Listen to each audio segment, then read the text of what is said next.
भगवान श्री राम को सिर्फ भारत में ही नहीं बल्कि कई देशों में पूजा जाता है। श्रीलंका ही नहीं, समंदर पार थाईलैंड में भी श्री राम को पूजा जाता है। जी हाँ, देखिए थाईलैंड में तो बाकायदा एक शहर का नाम ही राम नगरी अयोध्या के नाम पर है। यही नहीं, यहाँ के राजाओं के नाम में भी राम का नाम जुड़ा है। तो चलिए आपको भी लेकर चलते हैं थाईलैंड के अयोध्या।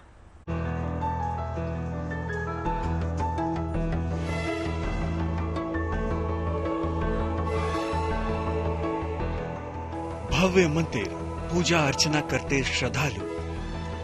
इन तस्वीरों को देखकर आपको लगेगा कि आप शायद भारत में ही कहीं हैं, लेकिन ये भारत नहीं बल्कि थाईलैंड का अयोध्या शहर है।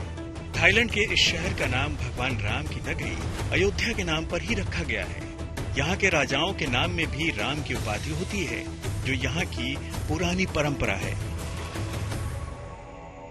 जब मैं बैंकॉक में था तो पता चला कि यहाँ पे भी एक अयोध्या है, तो मैं ये सोच रहा था कि ये अयोध्या और उस अयोध्या में क्या फर्क है, ये देखना है मुझे।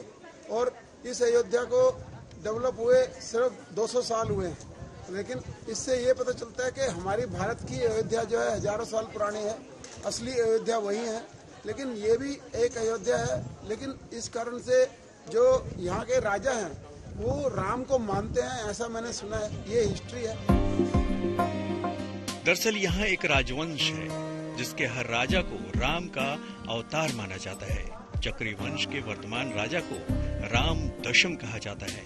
इससे पहले इस वंश में राम की उपाधि राजा अपने नाम के साथ लगाते रहे हैं। थाईलैंड एक बौद्ध बहुल देश है, लेकिन यहाँ जगह जगह हिंदू देवी देवताओं के मंदिर देखने को मिलते हैं। जिस धरती पे आप खड़े हैं वो भारत का एक छूटा हुआ कड़ी का हिस्सा है, जिसको किसी समय श्याम कहते थे।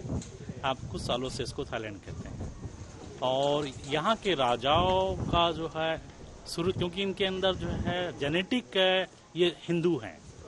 बाद में समय के अनुसार ये जो है हिंदू धर्म में बौद्ध धर्म की चीजें आती रही और ये मिक्स हो गया। और यहाँ के राजाओं ने इसी शहर में कुछ हिंदू मंदिर भी बनाए हुए हैं। यहाँ से 35 किलोमीटर दूर लोबुरी है, जहाँ भगवान विष्णु, ब्रह्मा जी और शंकर जी का मंदिर है, लगभग 1000 साल पुराना। इससे यहाँ से 300 किलोमीटर नॉर्थ में जाएंगे तो यहाँ पे फैचबुन एक शहर है, और फैचबुन में श्री थेप एक मंदिर है जो 3000 साल पुराना हिंदू मंदिर है, जो कि भारत के राजाओं ने आके यहाँ बनाया था। अयोध्या के राजा रामती बोधी भगवान राम की उपाधि धारण करते थे। अयोध्या को उस प्रसंग से जोड़ा गया है जिसमें रामायण में अयोध्या को भगवान राम की राजधानी के रूप में वर्णित किया गया है।